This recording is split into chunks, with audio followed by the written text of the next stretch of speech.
Alrighty, well, hello, everybody. We've got a nice number of people that have joined us in person, and I know that there are others online. I see our 4 council members that are remote, so let's go ahead and we'll call this meeting to order. First, we'll have a moment of silence as the invocation, and then the Pledge of Allegiance.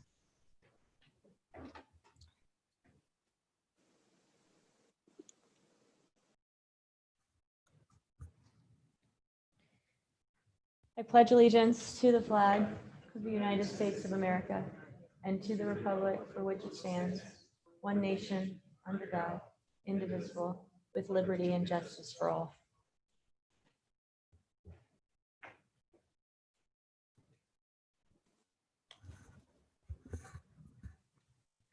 Thanks. And next up is the roll call. Clerk, will you please call the roll? Agent. Here. Flag. Here. Halliburton. Here. Sanchez. Here. Thompson. Here. Woodings. Here. All present. Thank you. And next we have special business. First is the appointment of Megan Pape to the Historic Preservation Commission for a 3-year term ending September 2023. And Megan has joined us tonight. So first I will, is one of you doing it? Yes, absolutely, Madam Mayor.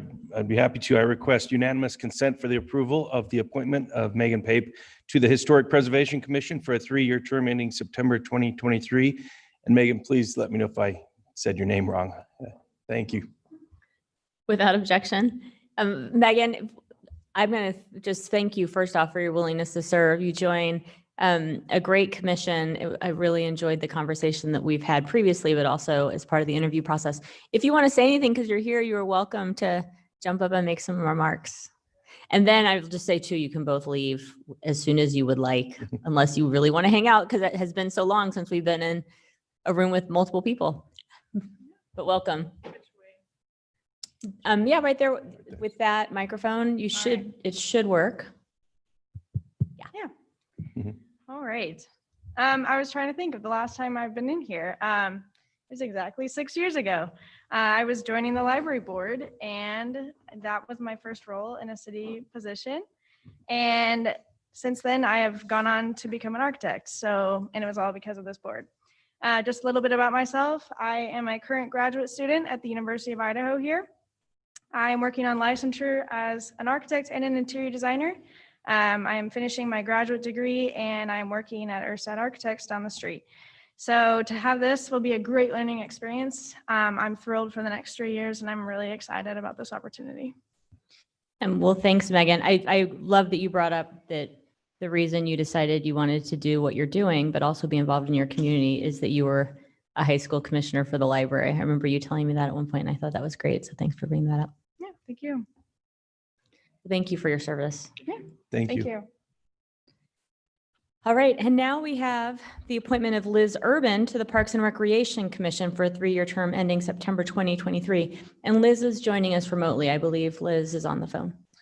Madam Mayor, I would request unanimous consent for the approval of the appointment of Liz Urban to the Parks and Rec Commission for a 3-year term ending September 2023. Without objection? Excellent. Liz, thanks so much for your service. I really enjoyed the conversation that we had about the offerings of the Parks and Rec Department and how to reach more people. I think if you're on and would like to say something, you're more than welcome to. I just wanted to say thank you very much for the opportunity to serve in this capacity. I'm looking forward to helping our park system become even greater than it already is as we serve more and more people in the Valley. So thank you very much for the opportunity, Mayor.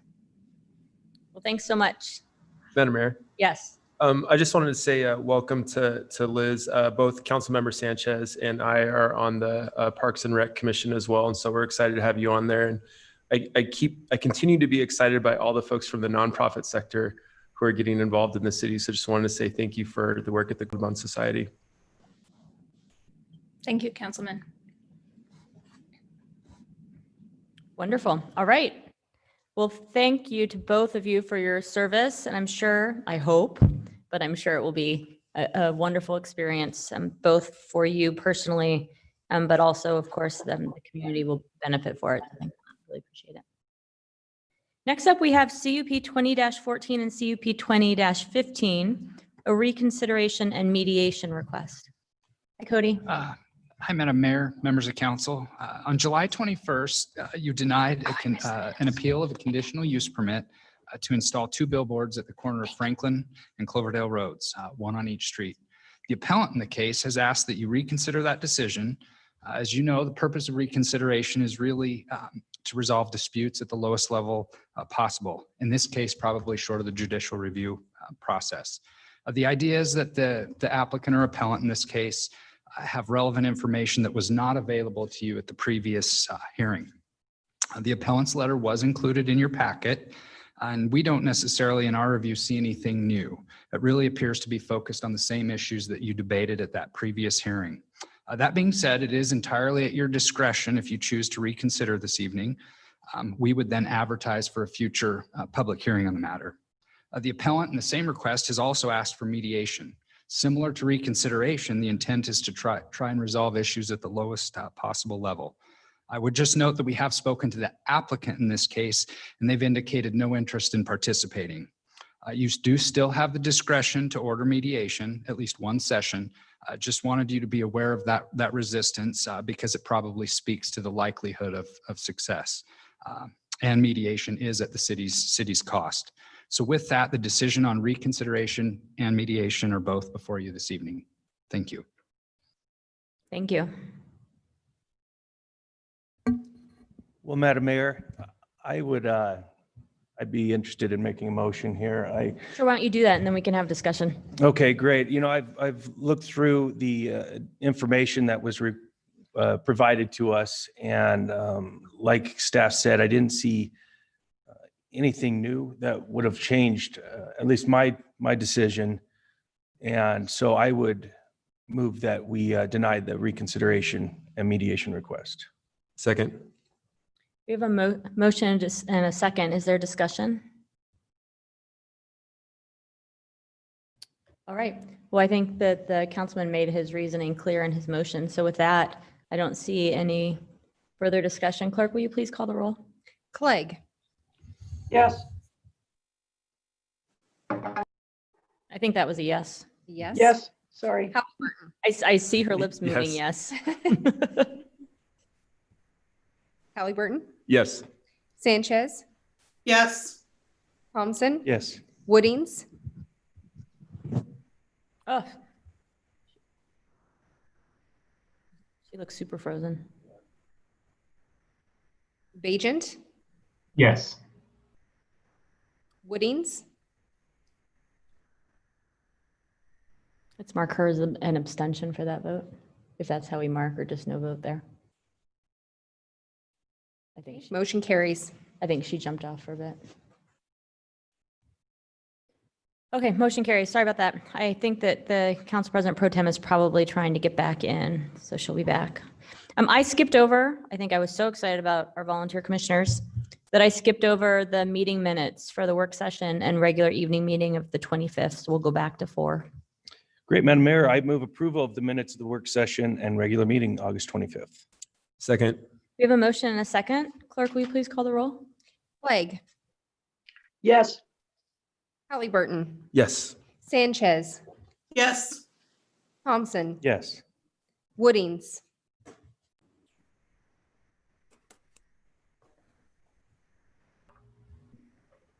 Can you see if is she back in? Are you able to see that?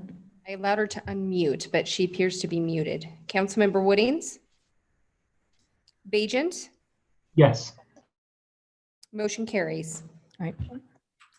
Okay, thank you. So now we will move on to, I'm going to take off my glasses, our COVID-19 reopening plan. We've got Kyle here. Kyle Patterson is here to walk through this. But just to tee up your presentation, what we hope to do with this, and we've got some of the, we've got the library director here for reopening in case we have questions related to the library.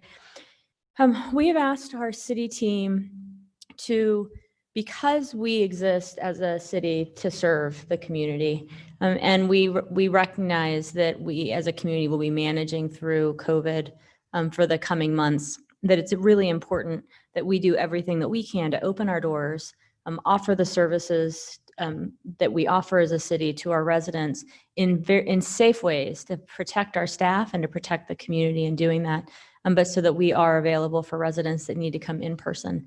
And so staff has begun working on the proposals. And we asked them to do a couple things with that. And that is to come to this recognizing that as city government, we're here to serve. That's why we exist. So we will be available. That protecting the health and safety of our employees is paramount. And then at the same time, protecting the health and safety of the public that chooses to come into the buildings is paramount. And then through that, we're able to demonstrate as a city how it is that we deliver services in safe, effective ways. As we all experience like the need to change the way we offer services, open our buildings, offer services, and interact with the public in safe ways as we manage through this time while we wait for a vaccine. And so with that, I appreciate Kyle's been working with all the departments, and he'll be able to walk us through what they propose. Madam Mayor, council members, good evening. Thanks for your time. I'm Kyle Patterson with the Office of Innovation and Performance. If you think back to March when Boise received its first confirmed case of COVID-19, I'm really proud of the way that the city moved really swiftly to find new and different ways to provide services safely despite COVID. One of the big strategies there was shifting from in-person to digital or virtual service offerings. PDS is one great example of that. And excuse me, I'm going to share my screen.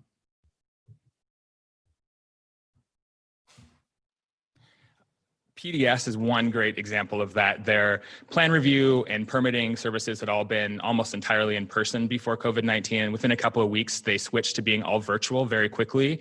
Big thanks to our IT department for that. And then where we offered programs through parks or the library, we looked for opportunities to offer those programs instead of in person, virtually, and had a lot of success there as well.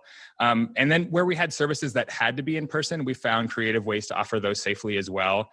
So for the library, they started offering curbside book pickup so customers could place a hold on an item online and then come and pick that up without coming into contact with anybody. And then I really love the work that the Parks and Recreation Department did around softball.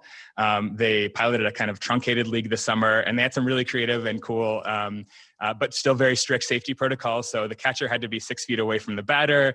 The umpire had to be 6 feet away from the catcher and the batter. I don't think players were even allowed to tag base runners. So it was a different game of softball a little bit, but it was really successful. And it just showed how being creative and innovative in our approaches allowed us to offer those programs safely. But despite that, there were still gaps in some of our services. And that's what we're talking about today, how we're trying to fill those gaps. And much has really changed since March. Back in April and May, the whole state was aligned around the state's 4-stage reopening plan called Rebound Idaho. And that's really shifted. Now locally, we're somewhere between a stage 2 and a stage 3. And Central District Health has kind of shifted away from stages towards more targeted policy interventions. So they're doing things like saying, most of our cases are coming from bars, so we're going to put restriction on bars. Or most of our cases are coming from social gatherings, so we're going to put restrictions there. That creates complications for our organization's reopening plan because it was also aligned with the 4 stages. And now that we're not really adhering to the stages in quite the same way, it forces us to rethink that plan. We also know a whole lot more about the virus now, how it spreads, what are those risk factors, how we can do things safely. And we've had the opportunity to successfully test a lot of those safety protocols. So for example, Parks offered Play Camp this summer at 8 different sites to 1,800 different youth. And because they had really strong protocols in place, none of the participants became infected with COVID-19. It is true that I believe 3 staff members did become infected based on activities outside of their job. But again, because of those protocols, none of the campers were infected, which I think is a really great success and gave us a lot of confidence that we can actually expand our services and open more facilities now and do so safely. In addition, I spoke to the importance of those virtual services earlier, and those are definitely necessary and the preferred mode of service delivery for a lot of our customers.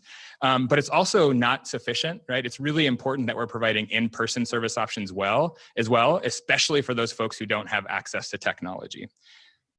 So before I get into the specifics of the reopening plan, I want to highlight a few of the safety precautions that we'll have in place, because I think those are really critical to our success in being able to reopen. My apologies in advance. Most of these photos are taken by my phone and I'm a horrible photographer, but it is what it is. So these pictures you're seeing are City Hall, and you're looking at the picture to the left is the clerk counter on the front desk in the lobby of City Hall. It's hard to see, but there's a plastic barrier in place between where the clerk would be sitting and where a customer would be.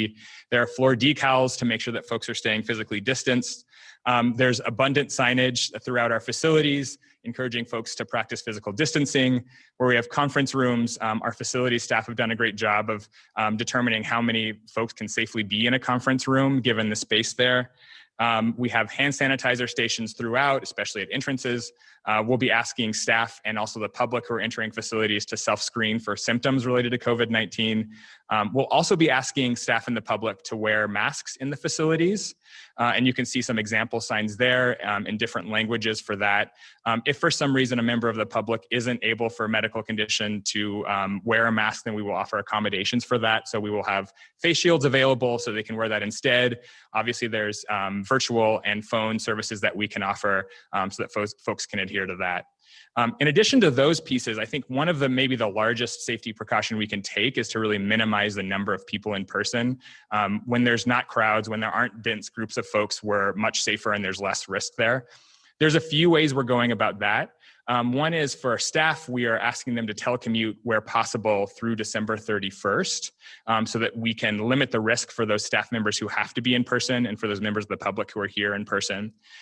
We're still encouraging for the public virtual service delivery wherever possible so they don't have to come down to City Hall or other facilities.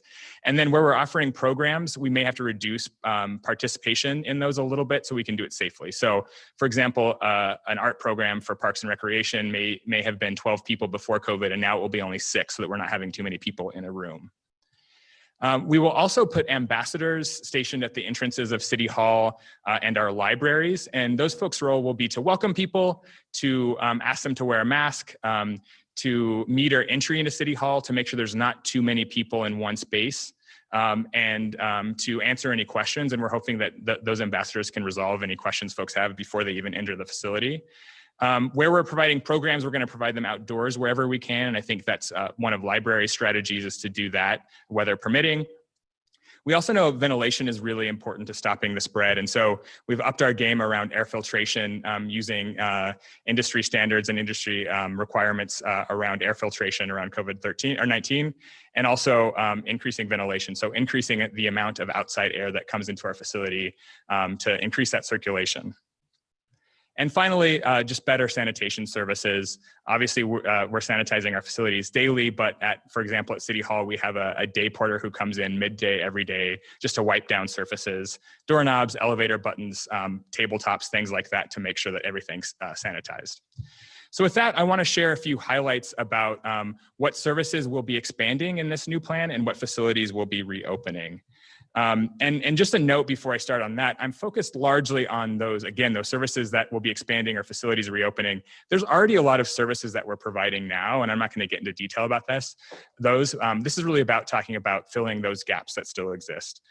So City Hall is planned to reopen on September 8th, which is a week from today. The main services at City Hall include the clerk's office that does business licensing and parking services. Currently, they're offering those services virtually and by appointment for fingerprinting. But starting September 8th, all of that will be allow walk-ins. PDS will allow walk-ins for their permitting and licensing work, and then utility billing will also allow walk-ins. City Hall West, the front office there, will open September 8th. The watershed, the educational facility out at the West Boise Water Renewal Facility will also open September 8th. They have been already providing outdoor programming, but now the exhibit hall will open to the public. James Castle House is slated to open October 1st.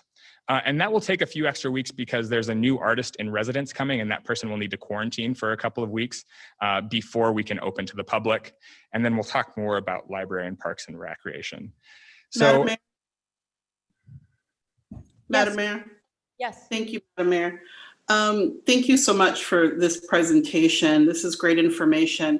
I don't know what the protocol is now when people visit City Hall, if there's a sign-in. Do we have anything like that in place? Councilmember, thanks for that question. It's a great question. It's something that we've definitely discussed. Right now, there are so few people entering City Hall before it opens. That hasn't been a necessity. We have a record of anybody who's come in through our Outlook scheduling system or through our other systems of record, so that hasn't been a need. It is something we're discussing for opening on September 8th and a possibility. Through conversations with our risk and safety staff, we felt like that probably isn't necessary because the contact tracing that we typically do is only if you've been exposed to somebody who is infected for 15 minutes at a given time. And we still expect there'll be so few folks that we won't need to do that.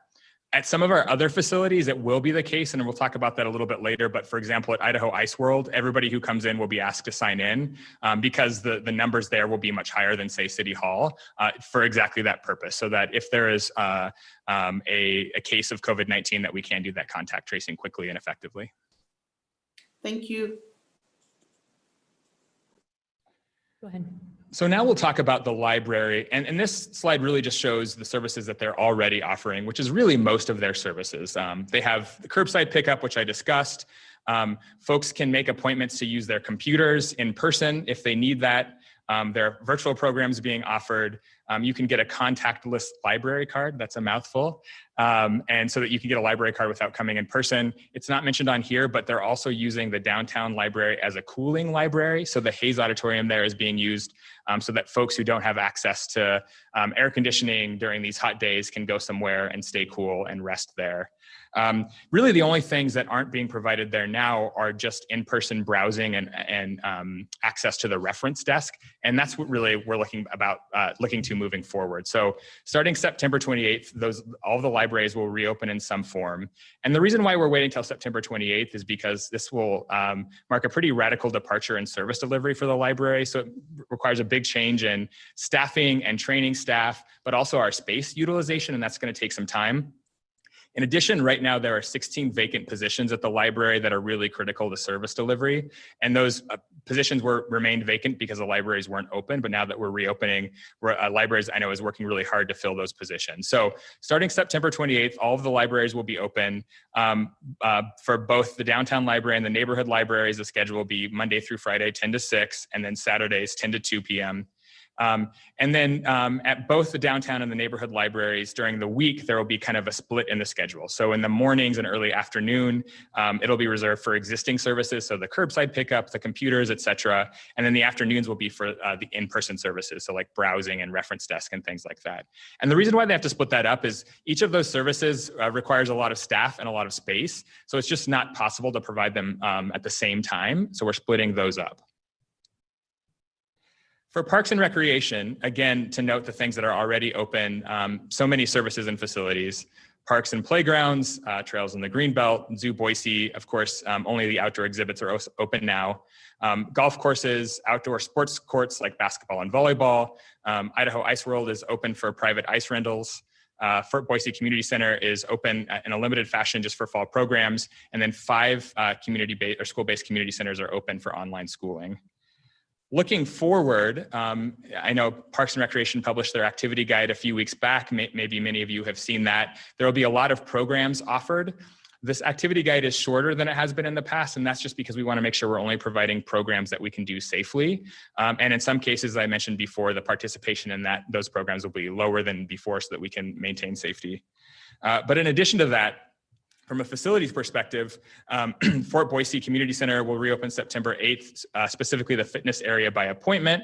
Idaho Ice World will be open for drop-in programs and some learn to skate classes for figure skating and hockey. And as I mentioned before, that will be with sign-ins for contact tracing purposes. For Foothills Learning Center and the Boise Urban Garden School, both of those facilities had been open for outdoor program delivery in the past, but they will reopen to the public on September 8th. And then those remaining school-based community centers will reopen when the schools reopen. So that's a high-level overview of what that reopening plan looks like, but I'm happy to stand for any questions. In addition, Director Christine Miller of the library is here in council chambers, and Doug Holloway, the Director of Parks and Recreation, is available, I believe, virtually for questions.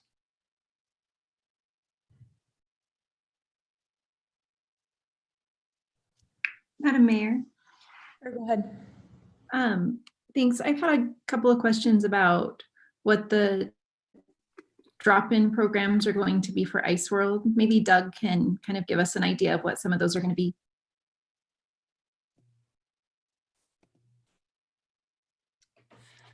Yes, Madam Mayor, Councilmember Woodings. So what we're looking at is stick time and figure skating drop-in opportunity, utilizing both sheets of ice, since we have no other programming other than ice rentals for our hockey teams that are taking place now.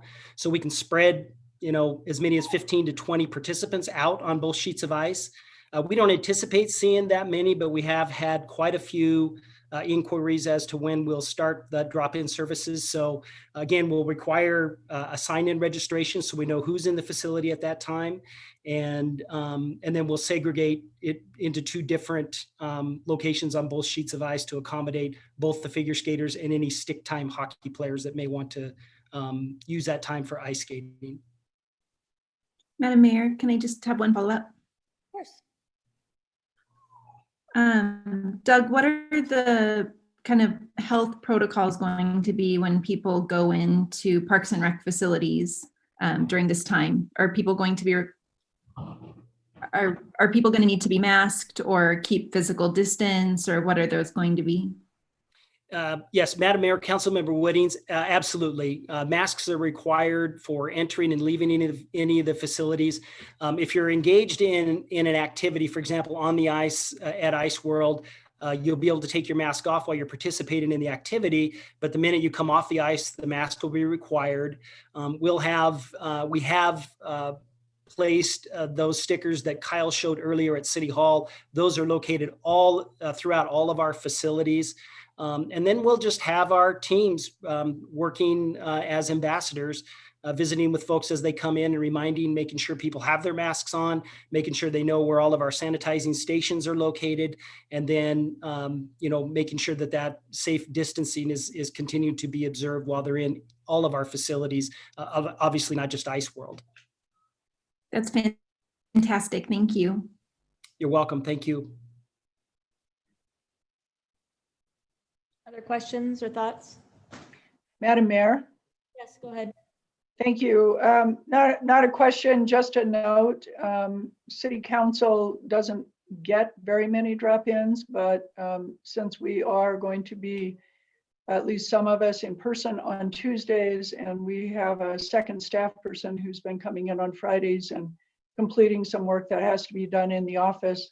If there are inquiries of City Council, we will have staff people on Tuesday and Friday, but also have a sign on the door if you're in the building on a different day about how to contact City Council.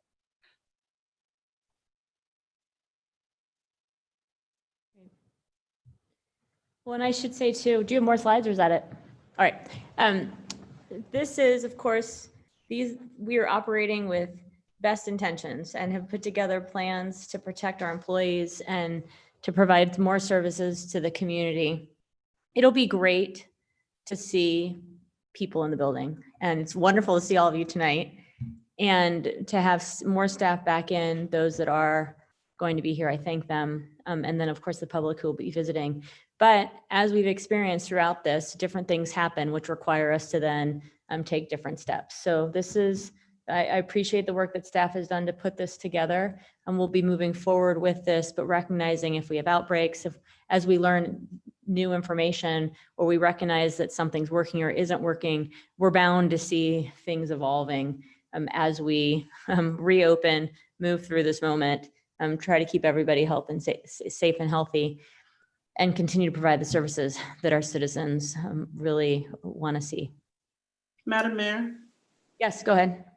Just to clarify, and for the benefit of the public, I know that there was a description of what will be required when folks enter City Hall if they choose to do business that way or need to do business that way, that if somebody has an issue with wearing a mask or a face covering, that there may perhaps be an option for I don't know, what are these called? The shields? The see-through shields, but I just wanted to clarify, is it required that people wear some sort of face covering upon entering City Hall? Yes, that's been the practice. We've seen with every city council meeting, the people that come are masked and distanced. We appreciate the partnership that the public has with us to do this. And we will provide accommodations for those that, for reasons known to them from a health perspective, make it impossible to wear a mask. And that includes a continuation of digital and by phone services or other gear that our ambassadors will have available. Thank you, Madam Mayor. Great. Thank you very much. And next, we're going to move on to the consent agenda. I believe that there's something that has to be pulled, which can be pulled, or maybe there's a council member that needs to flag something tonight, not pulled, but might not be voting on something. But first, I'll say all items with an asterisk are considered to be routine by the council and will be enacted by one motion. There will be no separate discussion on these items unless a council member or citizen so requests, in which case the item will be removed from the general order of business and considered in its normal sequence. Madam Mayor. Thank you. I am the council member who needs to recuse from one of the items tonight. Resolution 37220 involves my son and son-in-law, and I will not be voting on that resolution. Right. Thank you. Madam Mayor, Yes. with that noted, I move approval of the consent agenda. Second. We have a motion and a second. Clerk, will you please call the roll? Clegg, Yes. Halliburton, Yes. Sanchez, Yes. Thompson, Yes.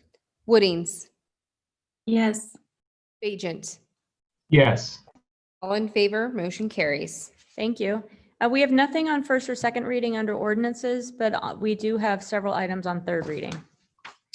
Yes, Madam Mayor, I move that further reading of ordinance 2520, ordinance 2620, 2720, 2820, and 2920 be dispensed with, and the record reflect that they have been read the third time in full. Second. We have a motion and a second. Clerk, will you please call the roll? Clegg, Yes. Halliburton, Yes. Sanchez, Yes. Thompson, Yes. Woodings, Yes. Bajent. Yes. All in favor, motion carries. ORD 25-20, an ordinance amending Title 9, Chapter 2, Development Impact Fee, Section 12B, Boise City Code. This amendment updates the development impact fees per service unit and providing an effective date of October 1, 2020. ORD-26-20, an ordinance amending Title 2, Chapter 4, Section 3, Boise City Code, Planning and Zoning Commission, membership, appointment, terms, vacancies, and providing an effective date. ORD-27-20, an ordinance amending Title 2, Chapter 6, Section 2, Boise City Code, Public Works Commission, membership, appointment, terms, vacancies, and providing an effective date.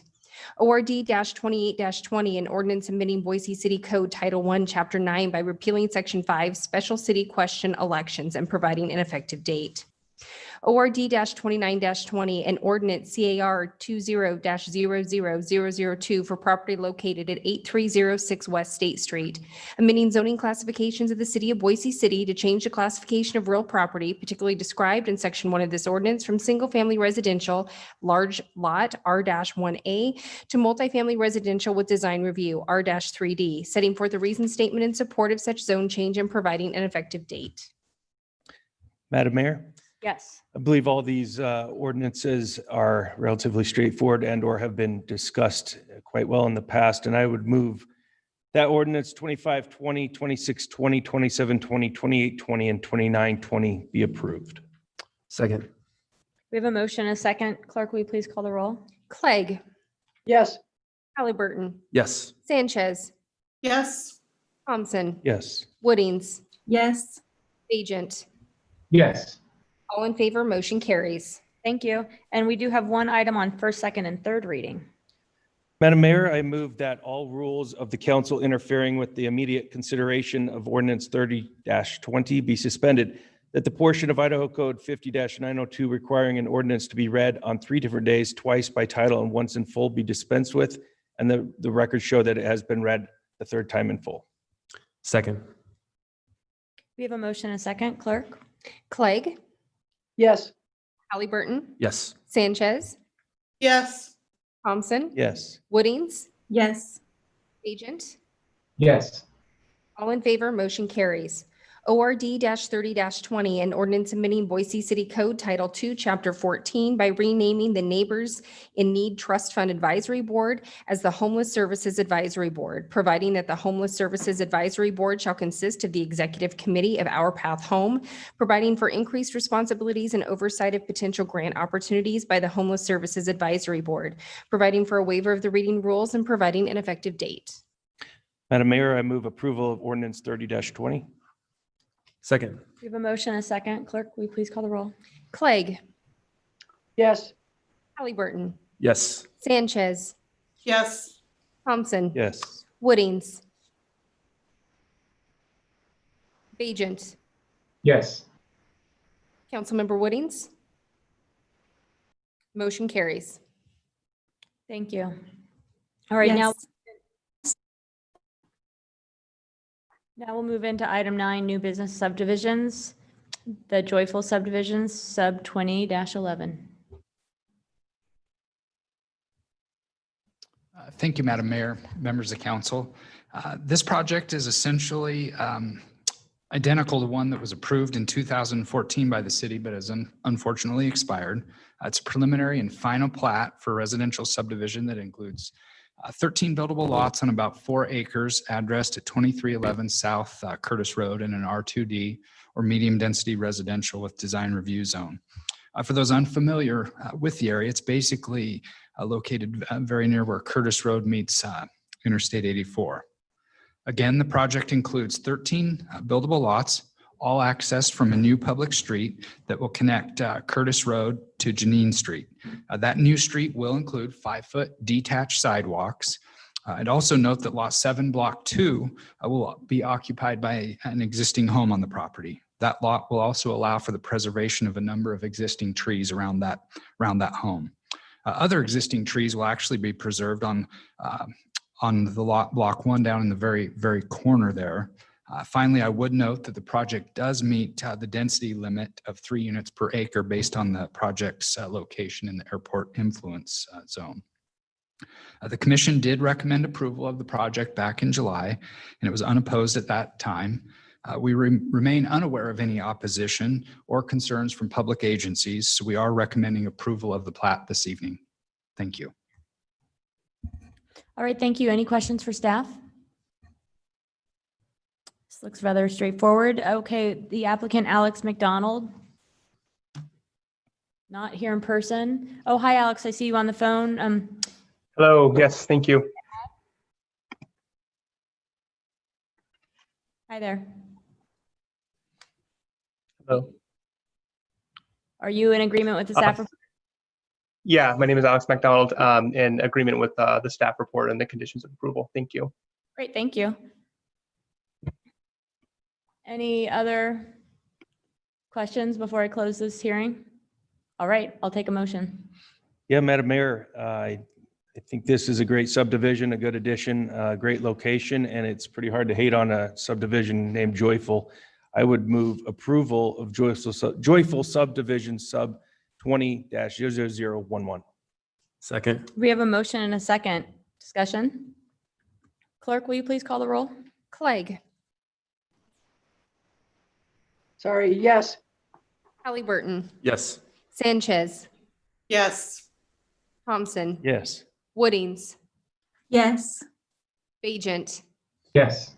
All in favor, motion carries. Thanks. And next up, we have SUB 20-19. Cody. Thank you, Madam Mayor, members of council. This item is a request for approval of a preliminary plat of a residential subdivision that includes 8 buildable lots on about 1¼ acres located at the northwest corner of Hill Road and Collister in an R1C or single family residential with design review zone. Each lot in the project will be accessed from a private street, which really in this case functions very similar to a common drive, but will have sidewalks on each side. I think you can see looking at the project, it's a good design, and given the lack of opportunity for future connectivity in the area. I would also note that detached sidewalk with trees will be provided on Collister and then attached sidewalk on Hill Road, which will allow for the preservation of a couple existing mature trees. This project was heard by the commission in July, along with the plan unit development. The decision on that plan unit development was not appealed, so it is only the subdivision before you this evening. I would like to touch just briefly on a few of the highlights of the project. The PUD did require a reduction in lot width and setbacks. The lots range in size from, I believe, about 3,600 square feet to 5,200 square feet, with the minimum in the zone typically being 5,000 square feet. The applicant has also asked for reduced setbacks of 3 feet interior side yards, as opposed to the 5 feet that's typically required. Those resulted in, I think, what's a really nicely designed project, which, as you can see on the screen, is slightly different housing type for the neighborhood. You can see the garages will be hidden from the public street and creates a nice appearance from Hill Road especially.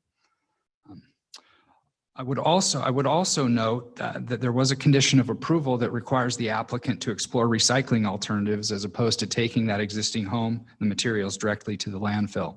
As you're probably aware, we're starting to look at integrating standards like that into our codes. And in this case, with the conditional use permit, we included it as a recommended condition and the applicant has agreed to it.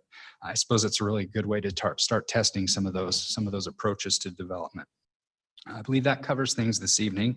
Again, it's only the preliminary plat before you, and consistent with the commission's action, we are recommending approval of the subdivision this evening. Thank you. Thank you. Any Madam questions? Mayor? Yes. Thank you. Cody, quick question about the sidewalk on Hill Road. As I'm reading the plat, it will be attached if Hill Road is widened to the right of way that ACHD has requested. Will that happen immediately? My understanding is that it wouldn't, and that there might be some room at least to have a little bit of buffer between what is quite a busy road and that corner.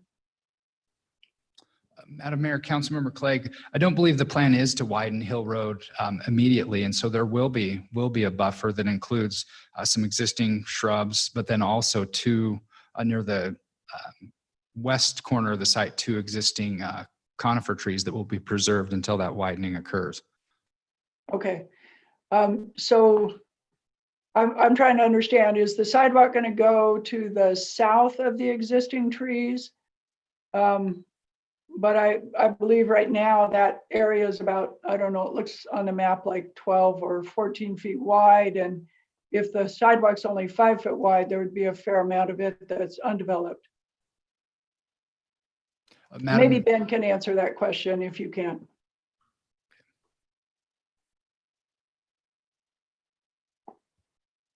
All right. Yeah, we'll ask the applicant if to take a run at that. So next up, I've got the applicant listed here is Walter Zaharty. Are you on the phone or the Zoom? Madam, okay. Great. Oh, yep, we see you, or we see your chat. We're gonna make it possible for you to talk. Hello, can you hear me? Hey there, yes. Hi. How do I say your last name? You pronounced it, I think, right. Harchi? Did you say Harchi? Yeah, okay, thanks. Okay. Yeah. Great, if you state your name, address, and then Walter. it'd be great to answer the council president's question. Let us know if there's anything else pertinent to the application. Yeah, Walter Harchi, 1602 North 20th Street in Boise, Idaho, 83702. Could you repeat the question? Sure. Thank you, Mr. Archie. I'm trying to understand where exactly the sidewalk on Hill Road will be placed, and given where the current pavement ends, whether it will be on the edge of that or whether it will be inset from that, but still south of those trees. Yeah, so the sidewalk is going to be south of those trees. We are giving some of the property on the south side to accommodate kind of where the street is on Hill Road right now. Hill Road kind of creeps into the property a little bit, but we are trying to keep as much of those mature trees on the south side as possible, which is why we wanted this sidewalk to be attached to Hill Road. Does that answer your question? It does. Thank you.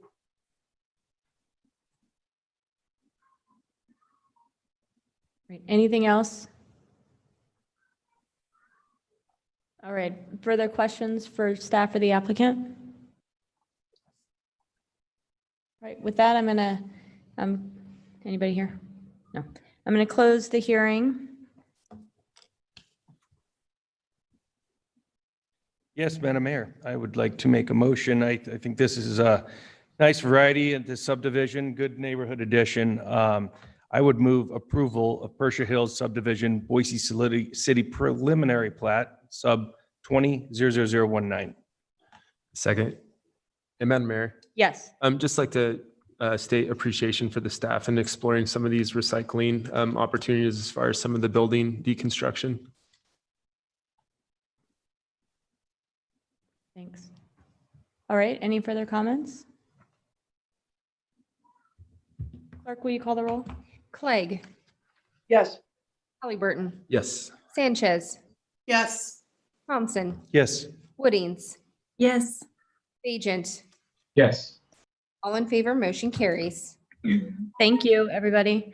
Next up, we have two public hearings tonight. The first is ZOA-19-4, excuse me. And this is the city of Boise as the applicant. Zach, hi. And then nobody has signed up in advance. Is anybody here tonight to testify on this zoning ordinance change? Great. All right. We've got one person here in person. And if anybody is on Zoom hoping to testify on ZOA 19-4, will you please raise a little Zoom hand so that we can get you teed up? Thank you. Go ahead, Zach. Thank you, Madam Mayor and council members. For the record, Zach Pietmeyer, Transportation Planner in PDS. I'm here to talk about a proposed zoning ordinance amendment associated with accessible parking in private parking lots.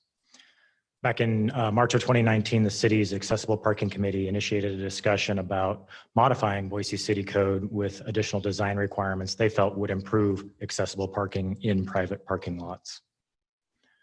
That committee made three specific recommendations to the city of Boise to Chapter 110703.5, and I'll go through each of those here. The first is to add language requiring the placement of van accessible parking stalls to the left-hand side of the access aisle. The second is to require or add language requiring additional signage and pavement markings within the access aisle adjacent to those stalls, indicating that parking is in fact not allowed there. And the third is to correct an error in the van accessible to standard accessible parking stall ratio. Our code currently says the ratio should be 1:8. It should be 1:6 per the 2010 ADA standards for accessible design. So these three amendments will promote the best practices for the design of van accessible parking stalls relative to access aisles. They'll promote compliance with those no parking zones in the access aisles. They'll provide for the correct ratio of van accessible to standard accessible parking stalls, all of which promotes facilities that will allow individuals living with a disability to have safe and efficient access to parking and buildings. These proposed modifications also comply with the comp plan, Blueprint Boise, and a number of policies integrating land use and transportation planning, along with provisions for pedestrian connectivity, specifically policies related to a connected community, being a safe, healthy, and caring community, and community structure and design. Back on July 13th of this year, Boise City Planning and Zoning Commission unanimously approved a recommendation of approval of the proposed amendments to the Boise City Council. So Planning and Development Services recommends the City Council approve the proposed modifications to Chapter 110703.5 that are noted within the staff report. And I'll stand for any questions. And I would like to note that the chair of the committee is also here in person if you have any questions for him. Thank you. Madam Mayor. Yes, go ahead. Zach, just a quick question, just to clarify for the record. With this change, if 6 stalls are required, 6 accessible stalls, at least one of those will have to be van accessible. If less than that are required, there still will have to be one that's van accessible. Is that correct? Madam Mayor and Councilmember Clegg, that is correct. And then secondly, if more than 6 are required, up to 10, there'd have to be, or up to 12, there'd have to be 2 that were van accessible. Madam Mayor and Councilmember, that's correct. The ratio is rounded up to the next whole number. Okay, Great. I just want to make sure we had that on the record. Thank you. These are great changes, by the way. Thanks. Madam Mayor, Yes, go ahead. I just want to thank the Accessible Parking Committee. I know that this has been a lot of work and there's still a lot of deficiencies that that folks have identified within our built environment in Boise. But this is a really great start to making some of those changes. I just wanted to ask Zach, one of the things that's come up in our committee, because I serve on this committee as well, is there have been some examples of buildings that have remodeled and changed where you enter the building, and then the outlay of their parking lot has not changed to reflect the new entrances. I'm wondering where we are on that, if that requires an ordinance change or if that's just something that we change within our building department. Madam Mayor and Council Member, I believe remodeling or redevelopment of sites that adjust where the access point is to the building should trigger a review of the parking facilities associated with that building. So they should be evaluated here at the city, assuming the applicant applied to the city, kind of a holistic method to evaluate those parking stall locations and access routes into the building. So you should have a comprehensive review of those together. Okay, thank you, Zach.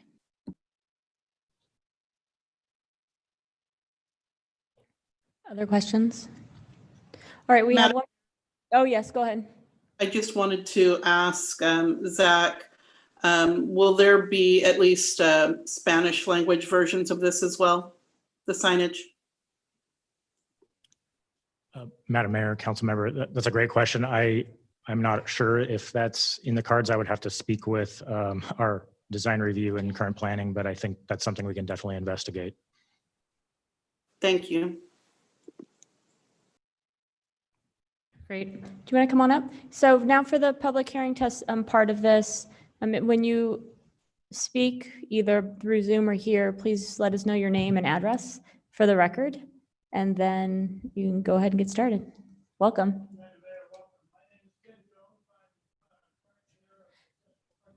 Hi, Mr. Jones. I've got a couple people showing. I think the microphone probably needs to get a little closer to your mouth, maybe. Okay. Yes. This better? Yes. Okay. Ken Jones, I reside at 1159 E Kimberly Lane in Boise at 83712 and current chair of the Accessible Parking Committee. I just want to take this opportunity to thank the mayor and the city council for continuing the work of this committee. We still have a lot of work to do. We appreciate the members of the parking control that come to our meetings, an attorney that from the attorney's office. Also, we really thank Zach for all the hard work that he's done and really appreciate Councilwoman Woodings for being a part of our committee. This is a great ordinance. We've got a lot of work to do to still make this city accessible for all of our disabled people in this city. Are there any questions? I don't think so, but I've got a question. Zach, I think something happened with the screen, the share button or whatever. Sir, thank you so much for your service on the committee. Really appreciate it for coming tonight. I just realized we couldn't see the council members right now. There we go. Okay. Are there others? Council members, did any of you have a question or anything for Mr. Jones? I couldn't see you. Madam Mayor? Yes. No, I just wanted to thank the committee for doing this work. Many years ago, I worked with the Idaho School for the Blind and Visually Impaired, serving as a translator for students who did not speak English and needed a translator as they received cane instruction. And it was at that time that I finally saw all the obstacles that are in place for folks who are living with disabilities and trying to navigate a mostly able-bodied world. But as we age, many of us are starting to recognize that we were just temporarily able-bodied. And by the time we get to the end of all these amendments and changes, I think we're going to recognize it's just universal. Eventually, we're going to need these accommodations. And so I just appreciate that our city is doing this, that we are taking into consideration everybody, even though we may not see the obstacles are there for some of us. So thank you. Thank you. All right. Is there anybody on Zoom to testify? All right. There's nobody else to testify on this item. Any further questions for staff before I close the hearing? All right, we'll go ahead and close the hearing. Would you like to make a motion? Absolutely, Madam Mayor. I would first off like to thank our staff and Zach, and in particular the committee and Ken Jones for being here to testify and all the hard work that went into this. They're absolutely necessary and good changes for our city. I would move approval of ZOA 190004, amendment to Boise City Code, Chapter 110703.5. Second. We have a motion and a second. Discussion? Madam Mayor.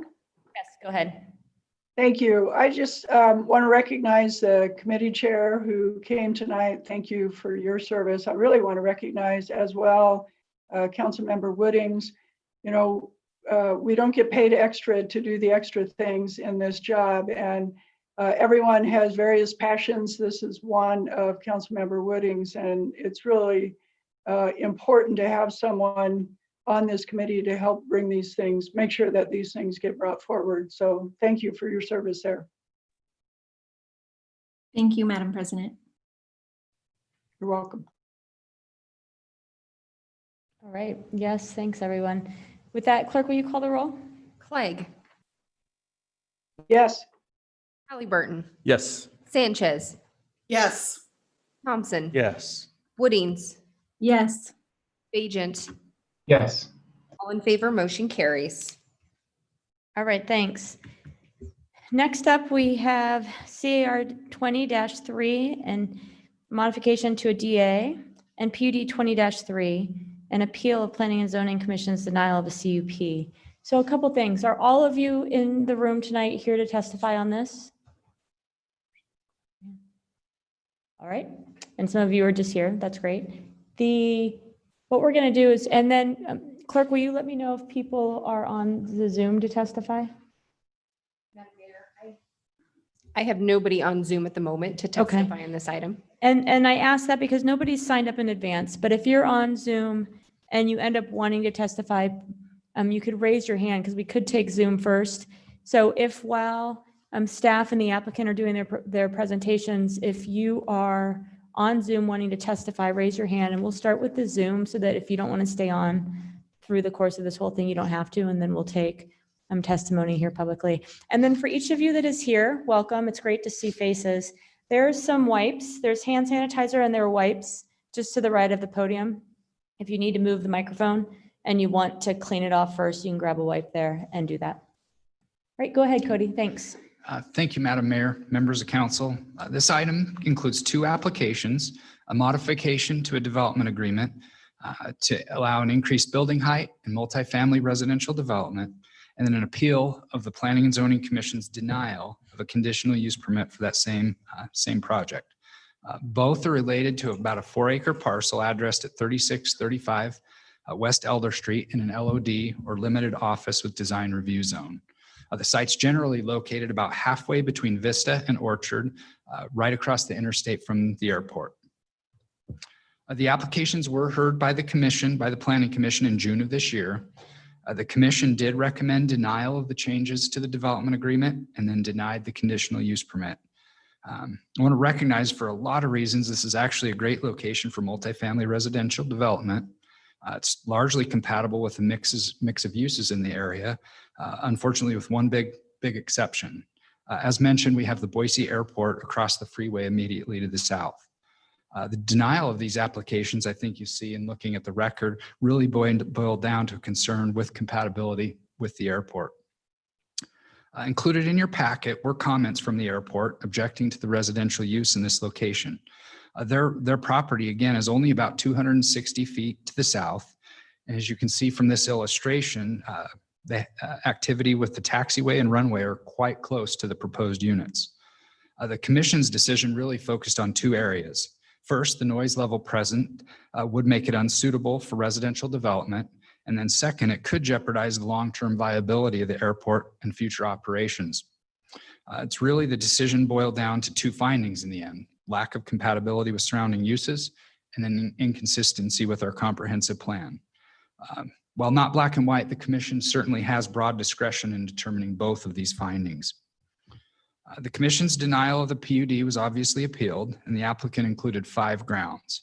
They contend the decision was not supported by the evidence in the record, that it was arbitrary, that it violated state code, that it exceeded their statutory authority, and finally, that they should have considered conditions to address concerns rather than an outright denial of the project. I'll keep my response to this brief because you'll hear from the applicant this evening. I would also note that there's a representative from the airport with us this evening via Zoom, and they're certainly best equipped to answer some of the very specific questions on airport operations and concerns. So I will touch on things at a high level. The property does lie as mapped within the airport influence areas A and B1. It's also subject to the FAA's noise study adopted by reference in the comprehensive plan. As you can see in the second image, a recent study shows that noise levels will exceed 65 decibels on portions of this site.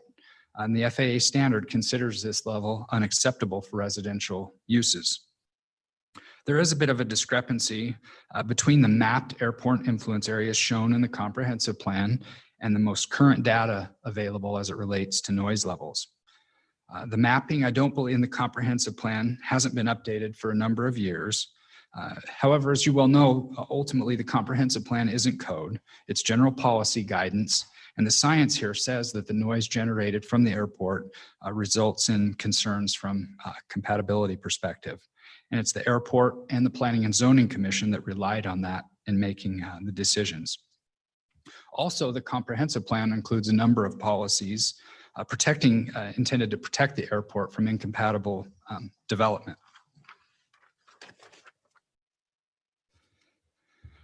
So before I move on or wrap up, I would just remind you that residential in this location is not a principally permitted use. If that was the case, we'd probably be having an entirely different discussion this evening. The applicant has zoning that allows office use, and that use is even further restricted by a development agreement. Again, we acknowledge there are countless reasons probably that housing makes a lot of sense in this location, and we certainly need housing. It's a nicely designed project given the surroundings, but at the end of the day, it's that incompatibility with the airport that's really just a tough hurdle to clear. So it is for that reason that we are recommending denial of both the modification to the development agreement and the appeal. Just as a reminder, we should provide guidance to the applicant, or we're required to provide guidance to the applicant as to ways that might obtain approval. In our mind, in this case, it's probably best that they pursue office uses originally intended or other compatible uses in this location. I finally would just like to note that we did receive some written correspondence very, very late in the day, perhaps yesterday, that you received that should be included in the record. And then finally, testimony this evening, because we have the development agreement modification, isn't limited to parties of record. Thank you. Thank you. Are there questions for Cody? It doesn't look like right now. So we'll have the applicant, I guess also the appellant, come up. Hi, Josh. And Kevin? Mark? Great. Thanks, Cody.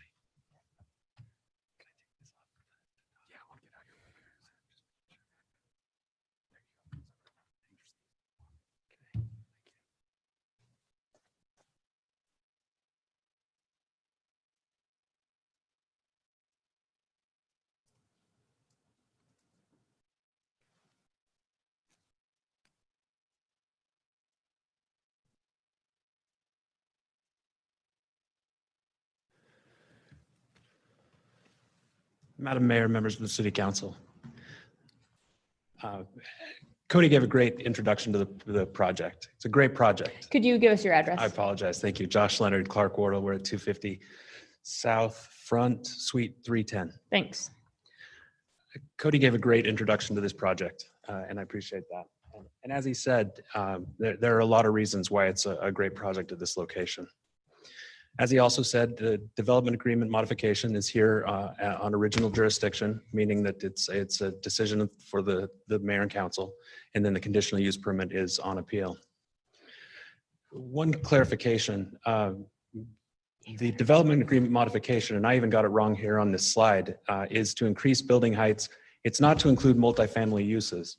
As I'll mention in just a second, the development agreement contemplated, the 2000 development agreement contemplated those multifamily uses or conditionally allowed uses in this area. It's to increase building heights, to change the circulation throughout the project, and then it keeps a couple of the elements of the project as well. Some buffering between the neighborhoods, and it also changes Elder Street to end in a cul-de-sac. Area overview, you can see where the green X marks the spot. I'd also, while we've got this slide up, I want to point out this project that's right here. This is an existing project. It's 450 feet away from the subject property and where this proposed project will go. This was constructed by the applicant, Biltmore Construction. It's owned by the applicant, and it's managed on the applicant's behalf. Again, the parcel. I want to do a quick history of the project. In 2000, the entire 8.7 acre parcel was rezoned from R1C to limited office with a design review and a development agreement. And at that time, the development agreement and the site plan that went with it, they contemplated development of 3 office buildings and surface parking. As proposed, they would step down in height a little bit as they got closer to the single family residential neighborhood that was in existence at that time as well. And other conditions included a landscape buffer and limiting access between the neighborhood and the office development to emergency only. Those last 2 conditions we propose would remain, so that access isn't taken through the regular access isn't taken through that neighborhood, and that there's still that 30-foot buffer. As you can see on this preliminary site plan, where the proposed buildings were proposed to go, along with the surface parking. The business park that was proposed in 2000, though, never happened. And since then, in 2008, 2009, office building was constructed, 2 parcels to the east, and then a Comfort Inn and Suites was built on the adjacent parcel. But the subject parcel has remained vacant. Again, this is a request to modify the site plan that's attached to the development agreement to allow the development that consists of 84 units. And I made a mistake here. It's actually not 4.33 acres. It's 3.98 acres of the 8.66 acre parcel. 4 3-story buildings, all of them less than 38 feet in height. 30-foot wide landscape buffer, emergency only connection remain as conditions, and then Elder Street ending in a cul-de-sac. The proposed project, 4 residential buildings, a clubhouse with full amenities, a pool, jacuzzi, a workout area, all will be included. As you can see, we've marked where the emergency access only will be and where the location of Owyhee Park is. And it's just on the other side of Owyhee Park that the existing multifamily development by this applicant exists. The conditional use permit. The criteria for approving a CUP. The location is compatible to other uses in the general neighborhood. This is the first one that Cody mentioned we're not compliant with, but only because of the airport. The proposed use will not place an undue burden on transportation and other public facilities. Again, that one's met. City staff doesn't dispute that. The site being large enough, city staff doesn't dispute that. And then proposed use, if it complies with all conditions imposed, will not adversely affect. That's met. And then the big one that Cody mentioned, and that's that the proposed use is in compliance with a comprehensive plan. The last one is especially in the code for multifamily buildings, and they're required to comply with the design standards and guidelines. Really quickly, I'm going to go through the first few. Location compatible to other uses in the general neighborhood. I-84 separates the project from the airport. Most of the site is covered by sound walls, protecting it both from the airport and from the highway. The sound walls didn't exist at that location in 2004 when the 2004 standards were, or the sound tests were taken, which established the only adopted standards that the city has for noise for the airport. Again, other uses, several hundred single-family residents immediately to the northwest. It's compatible. The hotel compatible, and the office building compatible, and then the public park compatible. As far as not placing an undue burden on public facilities, it's an infill project, and it's a true infill project. The public facilities exist through this site, and services are already in place. As far as transportation, it'll lessen the burden on transportation facilities. There are a lot of employers in this area, but not very much housing at the lower end of the affordable spectrum. This would provide 84 such units. Size of the site, not in dispute. And then not adversely affect other property in the vicinity. This is one of the ways in which the Planning and Zoning Commission erred. And this is just a minor error. I don't even know that this slide raises to the level of an error that bears reversal. But they considered that the proposed use, if it complies with all conditions imposed, will not adversely affect the use of other property. And that's not what the code says. The code says that the proposed use, if it complies with all conditions imposed, will not adversely affect other property. Slight distinction, but meaningful. One of the things that we try to tell my youngest is that words matter. It's a different context for him, and it's usually that what he says matters to other people. In this case, it's that the code matters to people that are trying to interpret it. The proposed use is in compliance with the comprehensive plan. The reason statement that was provided by city staff on behalf of the Planning and Zoning Commission included the following statement. You can read it there. It's does not support residential development that is subject to these levels of environmental noise impact. That's not what Blueprint Boise actually says, though. As you can see here, Blueprint Boise, among a few dozen ancillary plans, adopts both the Boise Airport Noise Compatibility Program and the master plan for the Boise Airport into the comprehensive plan. The date that those were adopted is important. 2004 for the Boise Airport Noise Compatibility Program and 2010 for the master plan for the airport. The sound contours that are in that 2004, those 2004 standards are the only adopted sound standards that govern this parcel. And I can tell you from those maps, this parcel sits outside of the 60 decibel contour, meaning that it's lower than 60. As you heard and from staff and probably read in the staff report, they say that they're in excess of 65, and that may very well be true. However, the standards that the city has adopted for this project and for this parcel are to keep it below 60. One of the ways we know that is that it's in airport influence area A and B1. We'll talk a little bit more about that in just a moment and where that split goes. The Blueprint Boise, the goal that it has with regard to noise is to ensure that all development within the airport influence area complies with noise standards for development as outlined in Chapter 3 of this comprehensive plan. That's, again, one of the standards. And recognizing that it's not a code standard or a zoning code, it's not the law, one of the criteria for approval of a CUP is that it be consistent with the goals of the comprehensive plan. In this case, Chapter 3 of the comprehensive plan outlines those airport influence areas and prescribes mitigation that needs to be performed by the applicant in order to comply. This proposed development does comply with those noise mitigation standards. In the 60-65 contour, they're required to provide a sound level reduction of 25 decibels. As you'll hear from Kevin Amar, one of the principals of Biltmore Construction, they do that. They far exceed that. That's in airport influence area A. In airport influence area B, it's a little bit more restrictive. It's more of a sound level reduction required. It's 30 decibels. Why is that important? It's important because airport influence area A, this is the overlay of the airport influence area with the project. Down here at the bottom, This little piece right here is the only piece of the project that's in Airport Influence Area B1. The rest of the project is in Airport Influence Area A, where multifamily residential is an allowed use.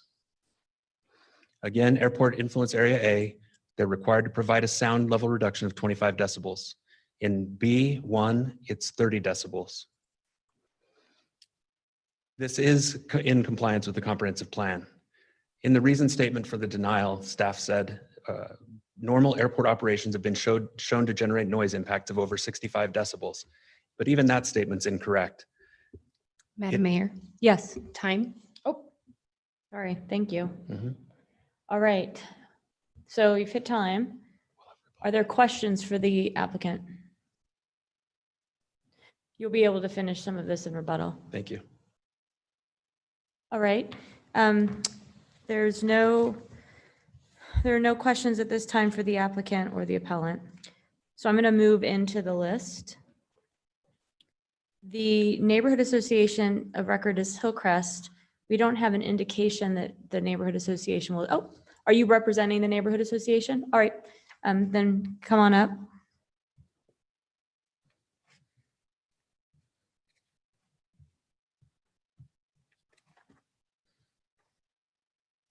Can I take this off up here? Yes, you may. Okay, thank you. I'll move it down a little bit. I'm Teresa Sorelli, and I'm at 3811 West Normandy Drive in Boise, 83705. And we did submit comments. They came in late. They were included in the packet.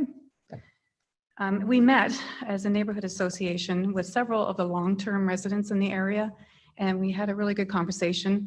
We were very concerned about the noise levels that are not being considered by the applicant because they were from the recent airport noise study from 2017. And we agree, they have not been adopted by the city. And so we do want to have those considered because the traffic at the airport has significantly changed since 2010 and 2004. We live there, we hear the noise on a daily basis. I'm an Air Force brat, so I'm used to being around the airplanes, so I don't complain about them, but I do enjoy being around there. And the other long-term residents, they enjoy it also. We're concerned about new residents coming in and the complaints that will be issued because we do have that in the neighborhood also. The newer people that move in do complain. So we want you to really take consideration of the recent noise study that was done when the F-35 planes were considered. And the change was indicated by what Cody had presented. The mapping does change. The 65 decimals, I think to 70 decimals is shown on that map. And so we would encourage you to consider that and the changes of the traffic there. The Boise Air Terminal, whenever they testified at the June 1st hearing, they mentioned that they would be, the grant money that they receive for updates of the airport would become in jeopardy from the federal funding. And so we'd like to have that taken into consideration. For last year alone, it was over $2 million that they received money. And so that's a significant funding that could affect what our airport receives. There was some mention about the roading, the Elder Street. In the original packet from June 1st, from that hearing, the fire chief did indicate that the road is not wide enough on Elder Street entering into this proposed property. And that would require parking on both sides of Elder Street to be closed. And that would affect parking for people that use the public park right there.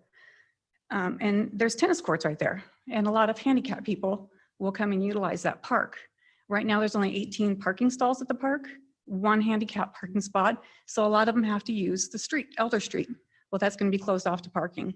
And the only other place for them to park would be on the other side of the park, which is a significant way to access the park on the sidewalk that's over there. So that's our considerations that we'd like for you guys to think about is these areas, the noise, the airport, funding that they would lose from federal grants, and then also the handicap changes that would affect the parking. And that's all I have to say. All right. Thank you. Thank you. Madam Mayor. Yes. Alice, the Hillcrest, Teresa, I appreciate your testimony. I had a question. You had referenced the F-35 study, and I, of course, remember that study and looking at that map, but I don't remember the specifics. When you said it went to 65, and what did you say exactly, that it just shows that it's higher now?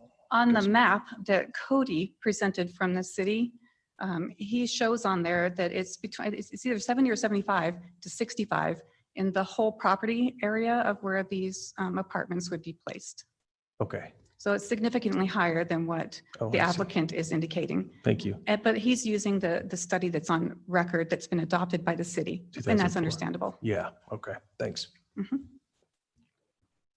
Thank you. Thank you. So before we move into public testimony here in the building, just want to see if anybody has raised their hand on Zoom. No, Madam Mayor. All right, great. So I don't have anybody listed here, so I'm going to propose that you come up one by one and just give us your. Ma'am, do you want to go with the interesting mask? Oh, you're going to go? All right. Good evening, Madam Mayor, council members. My name is Kevin Amar with Biltmore Company. My address is 1580 West Cayuse Creek Drive in Meridian. Happy to be here before you this evening to present Owyhee Park Apartments or Elder Street Apartments. We are also the people that built and manage and own the project just 450 feet from here. So we're very, very aware of the property. We're aware of the potential complaints, and we're also aware of the existing concerns of the tenants that are currently in our apartments and the complaints that they actually have from noise studies. I will go through briefly why we like this location in this project. And the number one reason that we get why people live in the current Owyhee Park Apartments, the ones that we just built, is proximity to work. There is a woeful lack of available housing in this immediate area. But there is an immense requirement, I guess, for employment. There's many office buildings there. There's that, obviously we know about the airport, and we'll discuss that a little bit. And there's a lot of other employment in this area. What generates is increased traffic to this area every morning and every evening. And people don't have an opportunity to live here. And that's why we looked in certain areas of the city to try to identify viable, long-term, good solutions to provide apartments. This project will consist of 84 units. There'll be 54 two-bedroom, two-bath units. There'll be 31 one-bedroom, one-bath unit. But it's also fully amenitized. It's not something that is currently even available in the area. And when I say fully amenitized, I mean it has pool, clubhouse. It has weight room. It has a common area. It has on-site leasing. So this is a high-quality project. And Taylor's here, and she can talk about some of those things that she experiences as she is managing the project. I was surprised this evening and concerned with the inconsistency that the standards are applied from project to project. We just saw a project that was unanimously approved by the city of Boise that is currently in the B1 zone and currently experiences higher levels of decibels than this project, and staff supported it. Council unanimously approved it, and it's called Joyful Subdivision. This project has a very, very small area that's in the B1 zone. It has less than 3 units to the acre, which is allowed in the B1 zone. The rest of this project is in the A zone. And so as I look at the standards that I'm being held to and the project that this is being held to, they're not standards that are adopted, and they're honestly not even standards that are uniformly spread across the other properties in this area, as we saw tonight.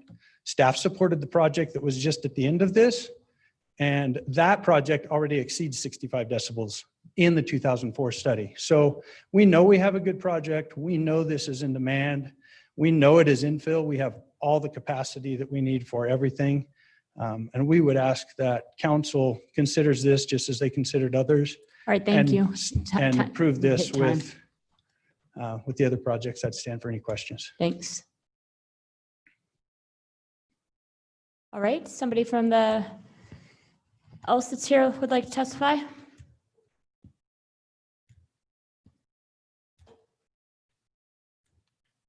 Glad you like my mask. I like it a lot. I'm going to take it off now, but My name is Taylor Grange. I live at 11715 King Street, number 107 in Boise, Idaho, 83713. As Kevin mentioned, I currently manage the Owyhee Park Apartment, which is the complex 45 or 450 feet away from the proposed project.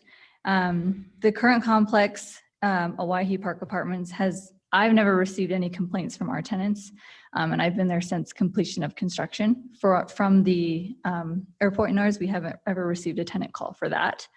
The current units at Owyhee Park have been in high demand due to proximity to work, location just in general to the Boise area, and then the modern floor plans and modern finishes that Biltmore provides. In that area, there are some rental units, but not many, and they are more run down. We've been over 95% occupied since completion of the project, and we're currently at 100% occupancy. And that's just due to the length of stay that tenants are increasing to stay with us due to many reasons, but one being the lack of homes in the Boise area. People are needing places to stay while they try and find other areas to live in or just make these units their homes. I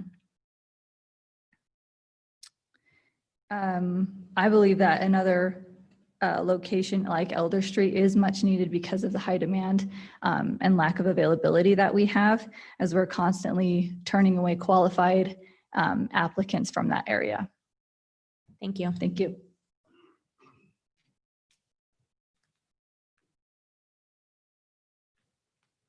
Anyone else? Are all of you working for the applicant or are some of you members of the public? Come on up. Typically, the team working for the applicant, we expect out of respect for council's time that you give your presentation all as one. So if they're members of the public, I'd like to make sure we hear from them now. Madam Mayor, City Council. Welcome. My name is Rob Sorelli, 3811 Normandy Drive, Boise, Idaho. I've been living in this residence for over 30 years. I've seen a lot of development come and go. The apartments that they put on that she was just referencing it on Pasadena have significantly increased the traffic in the area because they don't have enough parking stalls. She also stated, and Biltmore stated at the last testimony with planning and zoning, that they had a waiting list for the apartments. We personally called the apartments. There was 2 vacancies as of September 1. They had 2 vacancies, I believe, last month. Biltmore also testified at the planning and zoning that they have a written thing for their residents about the noise ordinance. It was stated that they've never had a complaint, but whoever, I don't know if she was unaware of it. I can't verify for a fact, but there was no written paperwork of the noise in the area. It's noisy. It's an older neighborhood. It's noisy because of the airport. He also, from Biltmore, testified that there is a sound wall. There is no sound wall on the freeway. The sound wall dead ends at St. Andrews. There's no sound wall that continues past where the commercial residential was supposed to take place.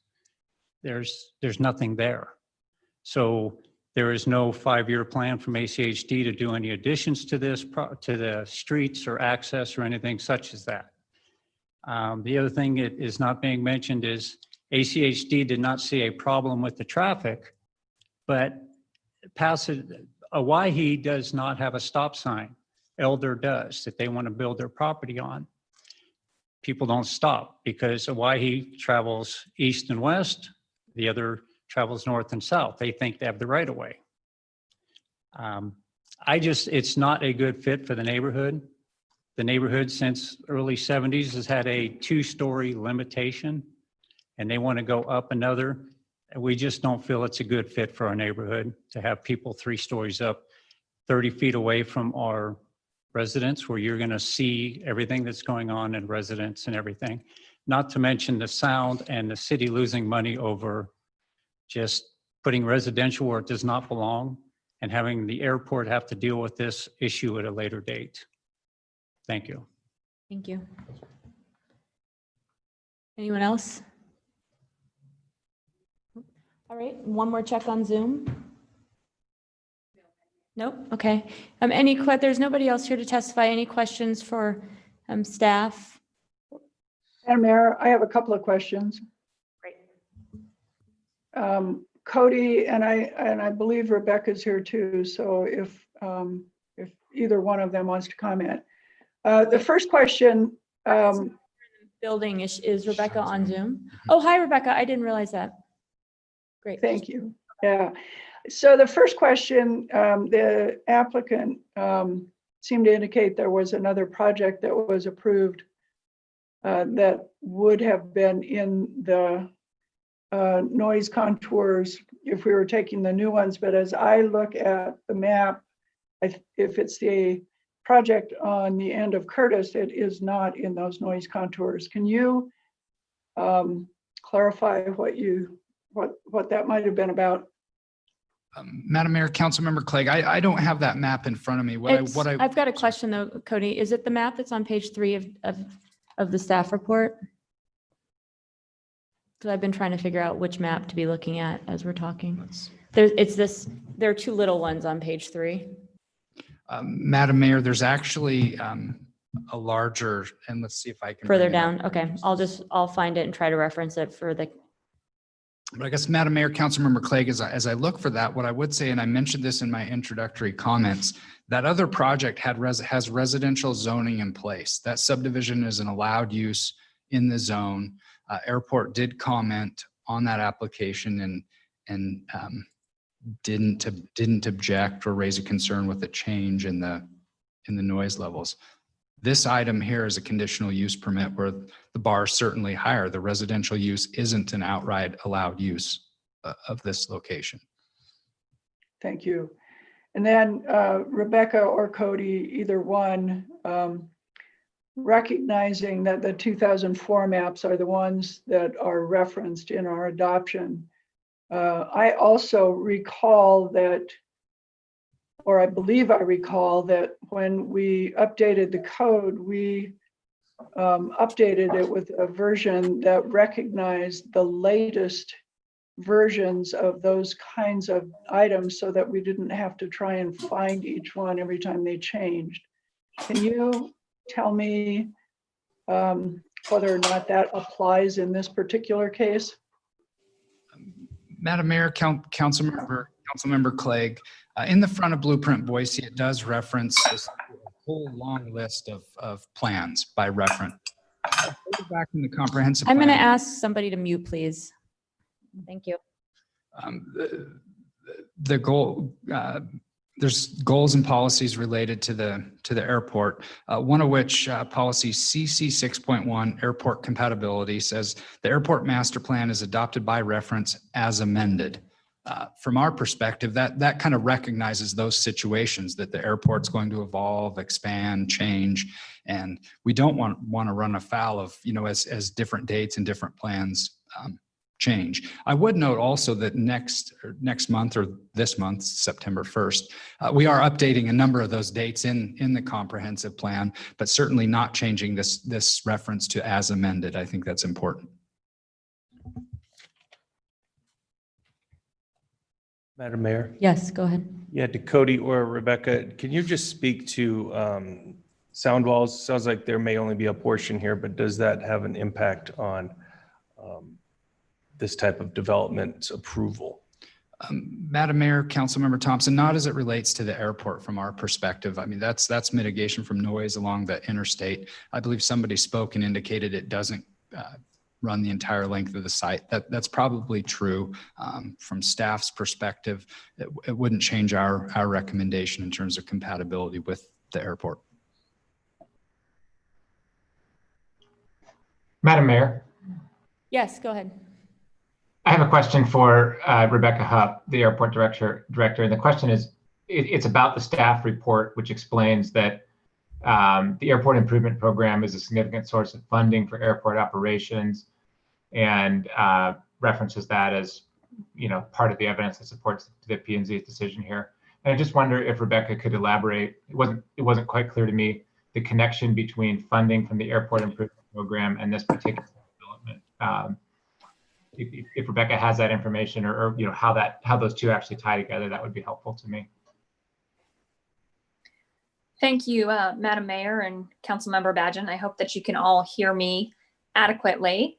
So that's a great question. And the way that the funding ties in with this requirement is that as a condition of receiving federal funding through the FAA, we agree to certain grant assurances. For example, we agree not to discriminate against people. We agree that we'll be open to the public.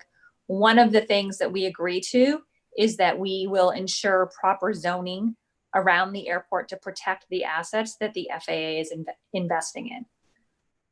I would also note that council did actually approve and the FAA airport noise study back in 2017. So that did go to council for review and approval, although it wasn't specifically incorporated into the Blueprint Boise by date. Thank you very much. Madam Mayor, Yes, go ahead. I have a question for Cody around the residential densities that typically are part of the airport zone of impact. Cody, you probably know more history in why many of the residential zones around the airport are limited to certain densities. Can you speak to that a little bit? Madam Mayor, Councilmember Woodings, yeah, really, is in the most immediate vicinity of the airport, you generally have zones that simply don't allow residential use altogether. As you radiate further from the airport, residential becomes allowed, but it's limited in density, simply to minimize the number of folks that are exposed to that noise and complaints and compatibility concerns with the airport. Probably most notable, I believe it's B1 that limits a density to 3 units per acre. That was actually the density cap that was on that project we heard earlier this evening. And then beyond that, the next overlay zones require sound attenuation, but don't cap density. And then you're far enough away, there are no standards. Great, thank you. I just want to add that it's also my understanding that some of those density caps were put in place to avoid high density housing being placed in airport areas of impact so that it would not create adverse health impacts on lower income communities. And so I just wanted to bring that up so that we can keep that in mind for this application.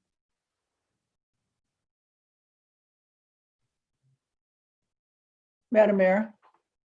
Yep. Thank you. I did have one follow-up, and I think Councilmember Woodings began to speak to it. There's been a lot of talk tonight about noise just being something that's bothersome that people complain about. But in fact, Cody, as a planner, I believe there's plenty of evidence that consistent noise in a residential area can actually impact health and well-being, and that it's one of the things that is taken into account when there are environmental justice decisions to be made about where to place certain things. Am I correct on that? Madam Mayor, Councilmember Clegg, certainly that all factors into the considerations with residential development when you get this close to the airport. Thank you.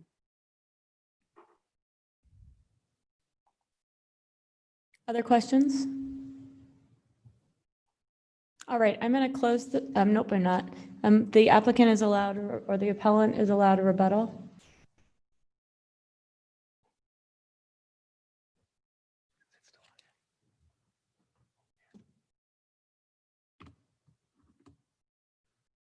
Will you say time in case I miss it? Thanks.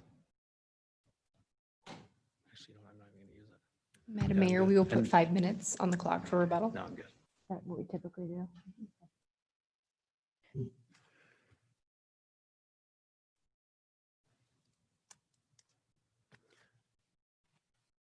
I'll try to be quicker. This is Josh Leonard, again, for the applicant. Madam Mayor, members of the council, I'll try to be quicker than the 5 minutes. First thing I wanted to address, though, was the fact that in order to allow due process to an applicant, the decisions of the city council, particularly when it impacts something as serious as property rights, has to be based on adopted standards, or they are per se arbitrary and capricious. Although the city council does have discretion, more discretion on a CUP than when it's allowed as a matter of right, there are still criteria, and we went through several of those, as did Cody earlier, and those are the adopted standards. This other standard that's important there is the fact that those 2004 noise contours are the ones that the city has identified in the comprehensive plan as being that applicants are required to comply with. In this case, we do. As to the federal money, the letter that was received from the airport states that the grant assurance 21 says that the city of Boise will take appropriate actions to the extent reasonable, including adoption of zoning laws to restrict the use adjacent to or in the vicinity of the airport. We made this argument at planning and zoning, but to the extent that there's a violation of that grant assurance, it's not based on any one application. It's based on the prior failure to update those standards and update the airport influence area. The airport influence area, most of this project is in area of airport influence or airport influence area A, which doesn't have a restriction on density. All but about 1/5, or excuse me, less than that even. About 20% of the project is in the area, airport impact area B1. Everything else is in A, where it doesn't have those density restrictions. I'd also like to really quickly talk about another decision that the city council made back, I guess it's been a couple of years now, but the Syringa Valley development, 13 acres of that parcel of that property was in airport influence area B, not B1, but B, which it severely restricts residential uses. And yet it got a rezone and are currently building and selling homes down there. I'd also like to point out, and we made this argument also at planning and zoning, that the construction methods and materials used in constructing these apartments achieve a much greater sound reduction than is required in either of those airport impact areas. We can provide additional information if the mayor and council would like that. Instead of, if the motion ends up being to deny this project, we'd ask that you allow us to present a couple of proposed mitigation or items of proposed mitigation, in addition to reducing the sound using those construction materials and methods. We mentioned this at the Planning and Zoning Commission, and it was raised also by a member of the public here. We didn't say that we already have at that other location on our lease forms something indicating that they're near an airport and that it might get loud.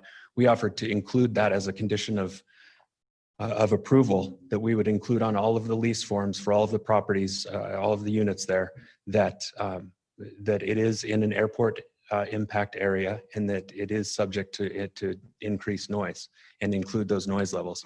We'd also record a document against the property in case future purchasers of the property, so that they're not unaware of the sound issues that the property has. All in all, what I'd like to point out is that this includes 84 units of housing at the affordable end of the spectrum. Mentioned a couple of times that that's the case, and that this is housing stock that the city desperately needs. We would ask that the council approve this and approve our appeal based on the areas we've enumerated, and would stand for questions. Thank you. Madam Mayor. Yes. One quick question that, sir, you heard from the airport director and from city staff that the comprehensive plan adopt the 2004 study as amended, and that it has been amended since 2004. And I guess I was expecting to hear you respond to that in your rebuttal, but you didn't, so I wanted to give you a chance. Sure. My response to that, and I appreciate it, Madam Mayor, Councilmember Pageant, As amended to me is in past tense. It's that it is as it was amended up to that date. I don't know that the city council can approve something blindly going forward as it's amended outside of their purview. It would be as though they were amending an ordinance by saying it's as it comes to us from some other entity. I don't think that's appropriate. Thank you.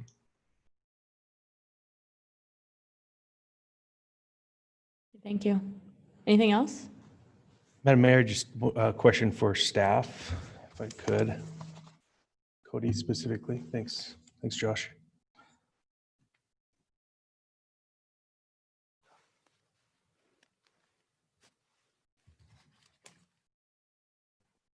Thanks, Cody. Is there a situation that you could foresee where, given the restraints, the challenges of building residential in this area due to the close proximity to the airport, do you see a situation where residential could be approved in this area? I know that's a bit hypothetical and puts you in a bit of a hard spot. I would like your thoughts. Madam Mayor, Councilmember Thompson, as I acknowledged earlier, I think there are probably a million reasons for that residential makes sense here. Everything is in place that we want residential here, park, services, transit, everything. From a planning staff perspective, though, we would fall on the experts at the airport, and we'd be hard pressed to recommend approval of a project if they're opposed. Thank you.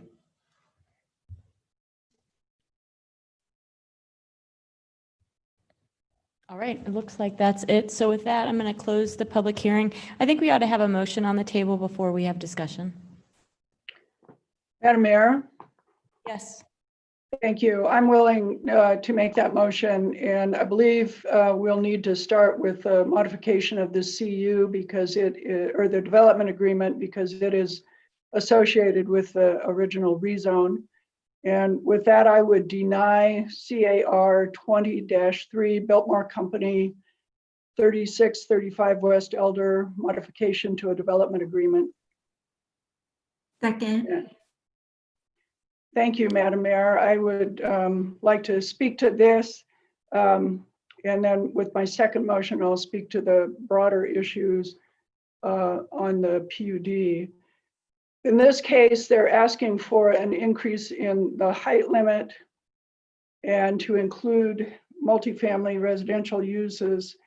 When the rezone was approved, this development agreement was approved in part to preserve compatibility with the existing neighborhood. And part of that compatibility was the height of the buildings that were going to be allowed. And so to increase the building heights at this point would, in my mind, require some finding by the developer that there was no longer a need to provide that compatibility in building heights, and or that there was some way in which this particular design would do such. I didn't see any evidence of either.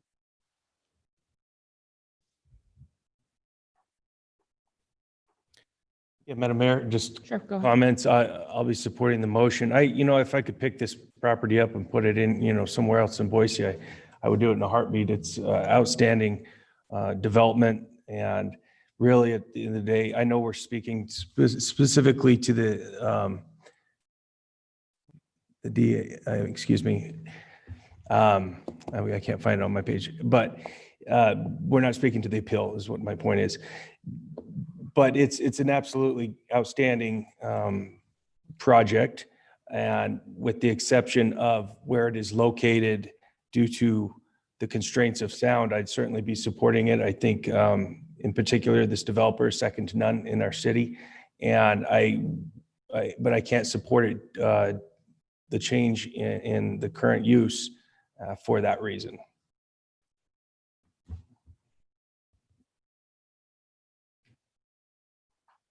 Anything else? Madam Mayor, Yep, go ahead. thank you. I'd like to thank Council President Pro Tem Woodings for bringing up how folks who come from low-income communities are often put in situations where their health needs are not taken into consideration. And I feel like there is no denying that every single one of us who serves the city puts a priority on ensuring that there is housing for folks, which is at a premium right now. And given that, it's still so important to advocate for those among us who are the most vulnerable. There is this thing called intersectionality. It means that the different identities that you hold really figure into the quality of life that you have. And so if you've got somebody who is low income, and statistics show that those people tend to include a large number, disproportionate number of people of color.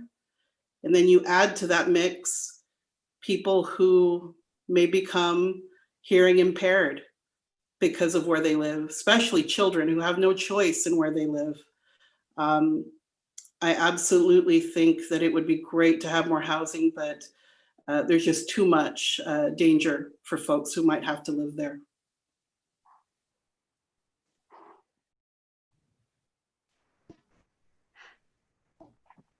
I see somebody unmuted. Is that to vote or to comment? Madam Right. Mayor, this is, Oh, wait. it's Sure, me. go ahead. I thought that I was going to comment. I think I'm just going to vote. Okay.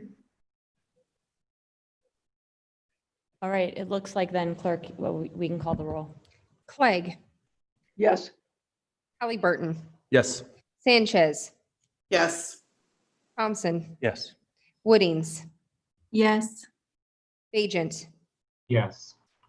All in favor, motion carries. Madam Mayor, Yes. I move that we deny the appeal and uphold the decision of the Planning and Zoning Commission on PUD 20-3 Biltmore Company 365 or 3635 West Elder conditional use permit for a planned unit residential development of 83 multifamily units. Second. We have a Madam motion. Mayor, Yep, go ahead. thank you. You know, some council members have already commented on this, so I'll try not to repeat, but I think it's worth noting that the argument that the Planning and Zoning Commission aired in this was based on the fact that this in fact was compatible because the date listed on the adopted zoning noise map for the airport is 2004.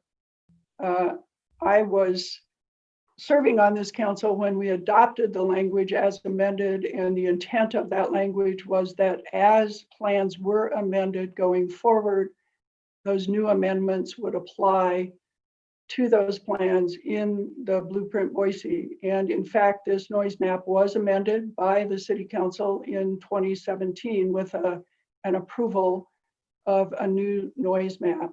With that new noise map, there's clear evidence that this particular development is not compatible. It's in a zone that does not allow multifamily at this kind of a density.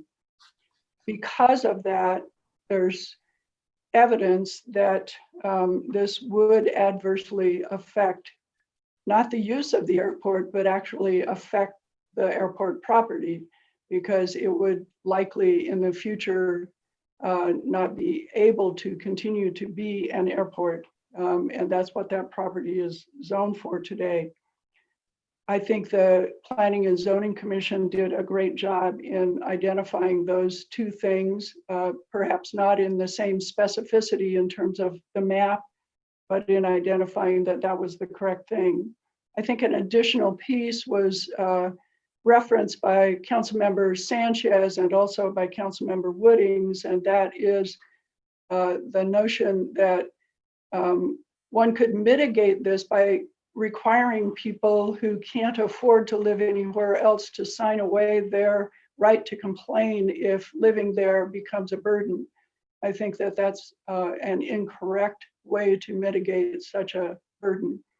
And so for that reason, I believe, in addition to the reasons listed by the Planning and Zoning Commission, this particular development is also incompatible with our comprehensive plan. And finally, just a note, the Syringa Valley development was in fact approved with a small portion in the B influence area of the airport, and that small portion was prohibited from being developed as anything but the field for the schools. So in fact, that was mitigated in a way that was deemed appropriate. The rest of the residential development there is not within those influence areas. So anyway, for those reasons, I bring forward this motion to deny the appeal.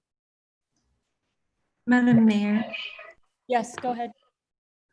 I want to echo everything that Council President Clegg has just said.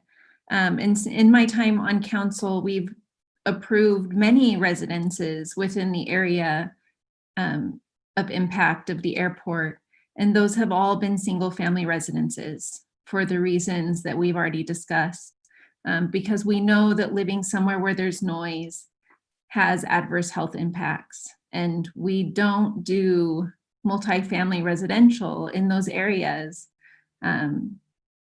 because we don't want to force people to make those kinds of decisions. And so while I applaud the applicant for wanting to provide a much needed type of housing and some affordability that we desperately need, this is just not the place to do it. And I appreciate Council President Clegg giving us the history on these maps and why this most recent map is actually the map that we should be referencing for this application.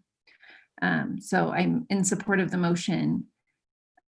I appreciate everybody working so hard to make housing that we desperately need, but this is just not the place for it. Madam Mayor. Yep, go ahead.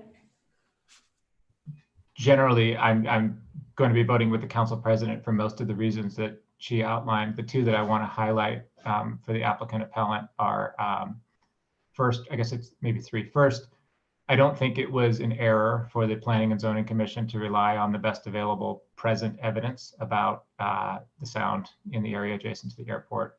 And I understand your interpretation of the amendment, the 2004 study and amendments, but I don't agree with that interpretation.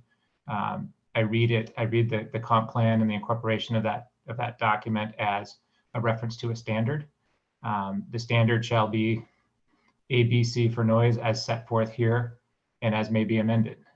So I think it was correct to incorporate that newer evidence, more recent evidence in the 2004 study into the P&C decision.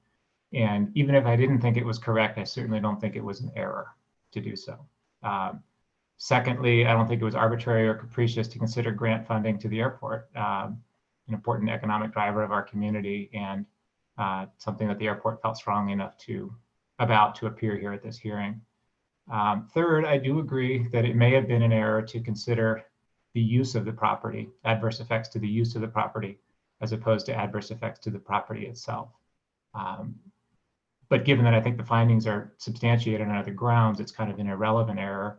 And I think it's actually harmless in the sense that although the P&Z decision referenced the use of the property, it's clear they did consider the adverse impact to the property itself by considering potential loss of grant funding to the airport.